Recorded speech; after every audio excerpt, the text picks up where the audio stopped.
I remember Tucker Carlson describing his political philosophy as anything that prioritizes God, family, and country and promotes them. And for the purposes of this video, I'm going to say that that's the essence of trad, anything that promotes God, family, or country. And these aren't just three random things that people have pulled together and said, oh, well, I like it, like how I like ice cream, punani, and Jesus, so I'm just going to say that I like whatever promotes that. These are things that are bequeathed to you from your ancestors, that you don't really choose, and that you're going to contribute to and participate in, and then you're going to pass it down to the people who come after you. And they're going to remember you via your relation to these things. And when we talk about something that is passed on and you're going to contribute to and then pass on, there's a chain of continuity there. And I worry that the problem with people who promote these things is that they don't have a great solution for what you're meant to do when that chain has been dropped, has been broken. And, you know, people say drop the ball. I feel like it's more like they've dropped the egg, right? Like Humpty Dumpty has fallen off the wall, he's broken. And all the king's horses and king's men, the greatest trad LARPers, I worry they're going to struggle to put it back together again because it really is quite decimated. And I'm going to look through these 3 points in this video and then kind of just see the state of them, what can be done to revive them, if anything.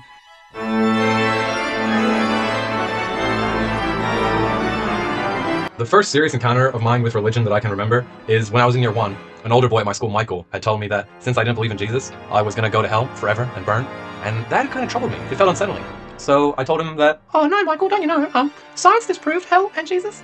And I thought that would really prove my point and he would find that interesting. But he retorted with, no, because my dad says it's real. And I thought, oh geez, his dad said it's real? Well, that's pretty serious too, isn't it? And that kind of sparked a little bit of a fear of hell of mine. And that prompted an interest in religion that I've maintained since then. And so I look at what religious tradition do I come from? And I find that I've never been baptized, and my grandparents never speak of any religion that they come from. There's no indication.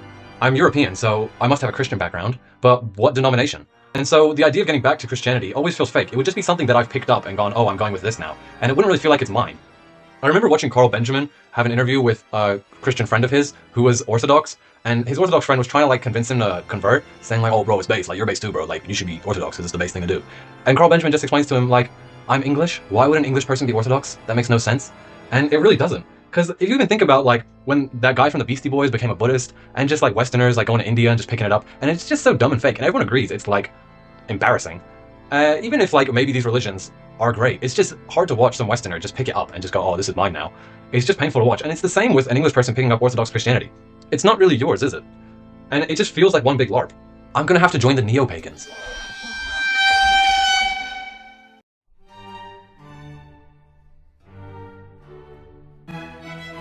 I've got divorced parents, one older brother, and no extended family in even my state.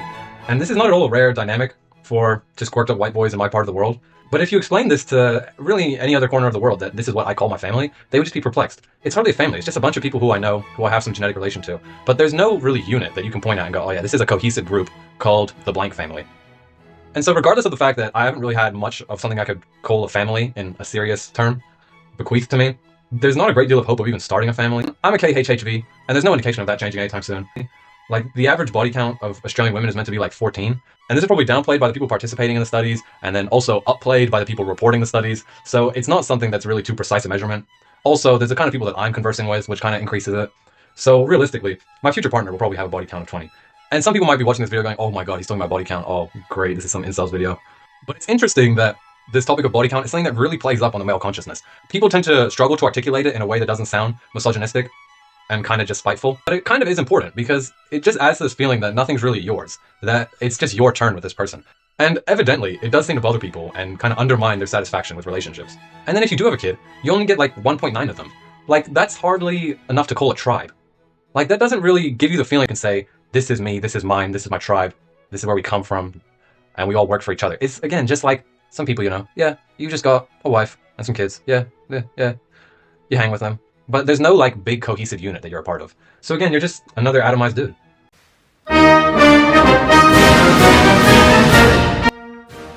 I love the idea of a country.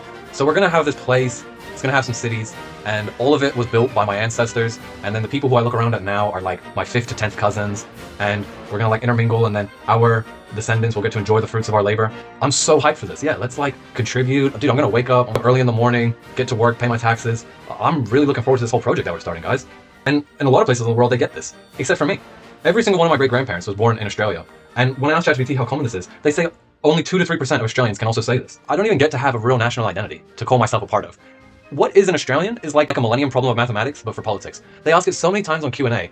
Once I saw a guy say Australian identity is based on the flora and fauna of the place, and AFL and Indigenous people, Really, this is what I'm supposed to be inspired by? Every Anzac Day, they have to talk about what the Anzacs fought for, and they say Australian values, and what gets me is when they say mateship. What does that mean? You mean friendship? The Anzacs fought for the power of friendship? Like it's a fucking episode of the Care Bears? Or Steven Universe? That's meant to get me excited to contribute to this place? The power of friendship? Are you kidding me? Doesn't even make sense. How is Australian mateship friendship different to Canadian mateship friendship? There's a country called Armenia, and it's like 90% full of Armenians, and they're all from there, and they're all certain that their grandchildren are going to be able to appreciate what they do for the place. Why don't I get to have that? That sounds awesome. But they get to come here and call themselves just as Australian as me. There's Greek people in Australia who call themselves Australian, and since they have the power of friendship, they might as well be just as Australian as me. But they also get to go home to a place called Greece, and they get to look around and go, oh wow, it's just a bunch of Greek people, everything is Greek, this place is mine, this is my home, this is for me. And you might say, well, I get the UK. But I don't, because in 30 years, it's going to be majority non-English. What's the point of calling it Anglo land if it's not going to be majority Anglo? Just name it something else. So I get literally no country to call my own.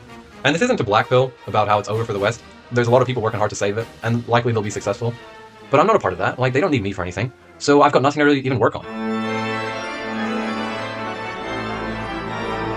Sorry for just sounding like a loser moping about how lame his life is. Kind of what it is. But really, why do I even get out of bed in the morning? What is motivating me? What am I contributing to? I want to feel useful to something that matters. They always say useless is like one of the most common words in suicide notes. I live in a society where everyone is killing themselves or on some kind of don't kill yourself medication. If you look at the architecture in my cities, it's just so clear that we've just completely dropped the egg on continuing any tradition. Just look at this. On the top floor, you get all these references to Greco-Roman architecture. Why is that? If it was British people who built it? Because they saw themselves as the continuation of the intellectual tradition of Athens and like the great might of Rome. That's what they thought. When they built that, they thought, oh yeah, I'm a part of this. What are the first floors contributing to? What are they a part of? There's nothing. It's like so clear that a civilizational drop-off has occurred. It's like a layer of sediment has just gone over this place. And when I complained to ChatGPT about this, it just responded with like, oh yeah, you've noticed something called like Marxist alienation, blah, blah, blah. This happens to everyone. But it really doesn't happen to everyone. Like, Greek people here get to have a country called Greece that they get to go back to, and like, a lot of people do have a real religion that they care about and like a big family. It doesn't happen to everyone. It's just like a select few people who just got nothing to fucking live for. One time I went to Malaysia, and it was my first time going to like a country that they technically call like developing. So I was a bit thinking like, oh, am I gonna feel bad for them? Is it gonna be like awkward that I'm like from some rich place and they're like a bunch of brokies? But when I went there, I was envious of them. They actually get a country that is unambiguously theirs to inherit. No one is denying that Malaysia is for the Malays, and that they're gonna pass it on to the Malays that come after them. They get a religion that they take seriously. They get a whole big serious family that they get to feel like a part of. And this is what I'm saying. Like, the egg has been dropped, not the ball. Like, how are you meant to just put this back together again? I have no religion to get back to. It's going to take me 80 years to feel like I've got something of a tribe if I'm successful. And maybe I'll get a country someday eventually, but that's not even my job to bring back. I explained this to a friend of mine, and he told me like, oh bro, you know what? You need to get this Russian values visa. Apparently in Russia, there's a visa for people who like have Christian values. It's something, not that I can have that. And he's telling me, oh bro, you've got these values. You should go move to Russia. But that's the problem. Like, I'd have to move to Russia. Russia is not mine. I have nothing to do with Russia. Russia's not mine to move to. It's not my tradition. I can't reasonably call it my own and feel like I belong there. Not to be so resentful and bitter, but I'm kind of resentful and bitter about how my ancestors have just, it seems, bequeathed nothing to me to call my own. I told ChatGPT about this, and it told me, oh, you need to create your own community based on something deep like philosophy that you share with people. What the hell? I'm gonna create a little philosophy club with like some people who are just led there by an algorithm? Why is it? There's no meaning to that. I guess I should just get over it. You know, some people, they're born with no legs, some people with no bread. Like, I was just born with no meaning. I just need to pull myself up by my meaning bootstraps. I've never actually read Julius Evola. I've read half of Ride the Tiger, but then I remember that I'm heterosexual and books are for girls, so I stopped. But he was kind of just rambling. Didn't really apply to me. I just stopped reading it. But I've heard some Julius Evola fans, like Academic Agent, describing what the main takeaway from Julius Evola's work is. And from my memory, he said it's about just finding a tradition and dedicating yourselves to it. I like that, but I just have trouble with the finding a tradition bit. I'm just meant to go to the tradition store and just go, oh yeah, this one, oh this is based, yeah, I'm gonna do this one. I'm gonna be like a samurai, bro. Like, it's all just one big LARP. Like, and this is what people mean by like tribe LARPers. In that it's not, none of it's actually yours because nothing has been given to you. And I just don't know what you can do about that. And maybe there's no point in just going back. Maybe you just need to create something totally new. It is important to just have some sober reflection on the state of things.